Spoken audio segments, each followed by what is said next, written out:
Assalamualaikum warahmatullahi wabarakatuh.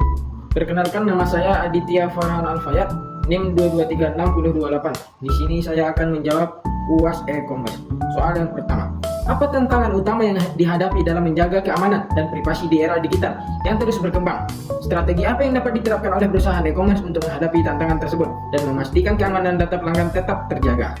Nah, tantangan utama dalam menjaga keamanan dan privasi di era digital serta strategi bagi perusahaan e-commerce. Tantangan utama yang pertama, serangan cyber yang kompleks seperti ancaman seperti phishing, ransomware, dan serangan distributed denial of service atau DDoS semakin berkembang. Kemudian yang kedua adalah pencurian data. Data pelanggan menjadi target utama bagi peretas untuk tujuan penyalahgunaan atau penjualan data di pasar gelap. Kemudian yang ketiga yaitu kepatuhan terhadap regulasi. Perusahaan harus mematuhi standar seperti GDPR, CCPA, atau regulasi lokal lain yang sering kali kompleks. Kemudian yang ketiga adalah pengelolaan data besar atau big data. Volume data yang besar meningkatkan risiko kesalahan dalam pengamanan seperti kebocoran data akibat konfigurasi yang salah. Kemudian yang terakhir yaitu kurangnya kesadaran pengguna. Banyak pelanggan yang tidak memahami pentingnya menjaga keamanan data pribadi mereka. Kemudian strategi yang dapat diterapkan yaitu yang pertama yaitu enskripsi data. Menerapkan enskripsi end-to-end untuk melindungi data pelanggan selama penyimpanan dan transmisi. Kemudian yang kedua yaitu autentikasi multifaktor atau MFA. Menambahkan lapisan keamanan ekstra untuk login pengguna. Kemudian yang ketiga yaitu pemantauan keamanan secara real time. Caranya menggunakan teknologi seperti CM, Security Information and Event Management, untuk mendeteksi ancaman secara proaktif.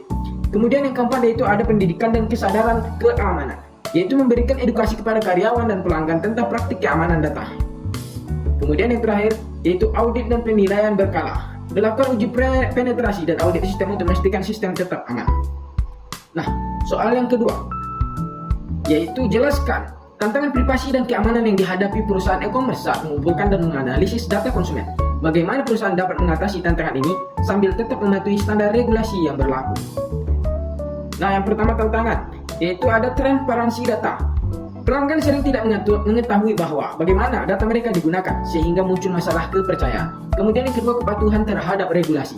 Perusahaan harus memastikan data dikumpulkan, disimpan, dan digunakan sesuai dengan undang-undang privasi seperti GDPR atau CCPA. Kemudian yang ketiga itu ada ancaman terhadap data anonim, yaitu teknologi saat ini memungkinkan data anonim dapat dihubungkan kembali ke individu tertentu. Yang kemudian yang keempat yang terakhir, manajemen akses data. Risiko akses tidak sah oleh karyawan atau mitra pihak ketiga. Nah, cara mengatasi tantangan tersebut adalah yang pertama, mengadopsi pendekatan minimalisme data, yaitu dengan cara mengumpulkan hanya data yang diperlukan untuk tujuan bisnis. Kemudian yang kedua ada menggunakan teknologi anonimasi dan pseudomisasi, mengurangi risiko pelanggaran data dengan menyembunyikan identitas pelanggan. Kemudian yang ketiga ada menerapkan kebijakan kontrol akses yang ketat, yaitu dengan cara membatasi akses data hanya kepada individu yang memerlukannya. Kemudian yang keempat ada mengintegrasikan teknologi komplain, menggunakan alat yang memantau kepatuhan terhadap regulasi secara otomatis. Kemudian yang terakhir yaitu melakukan komunikasi yang jelas dengan konsumen, dengan cara memberikan informasi yang transparan tentang bagaimana data mereka digunakan. Kemudian soal yang ketiga saya akan menjawab bagaimana teknologi seperti Internet of Things, IoT, kecerdasan buatan, AI, dan cloud computing telah mengubah cara data dikumpulkan dan dianalisis dalam e-commerce. Berikan contoh konkret dari sebuah perusahaan e-commerce yang berhasil memanfaatkan teknologi ini untuk meningkatkan kinerja bisnisnya. Nah, menurut saya yang pertama yaitu dampaknya, yaitu Internet of Things, IoT. IoT memungkinkan perusahaan mengumpulkan data real time dari perangkat pengguna seperti smartwatch atau perangkat rumah pintar untuk memahami perilaku konsumen lebih baik. Kemudian kecerdasan buatan, AI. Dampaknya itu memungkinkan analisis data besar secara cepat untuk memberikan wawasan yang dapat ditindaklanjuti seperti personalisasi, pengalaman pelanggan atau prediksi tren pembelian.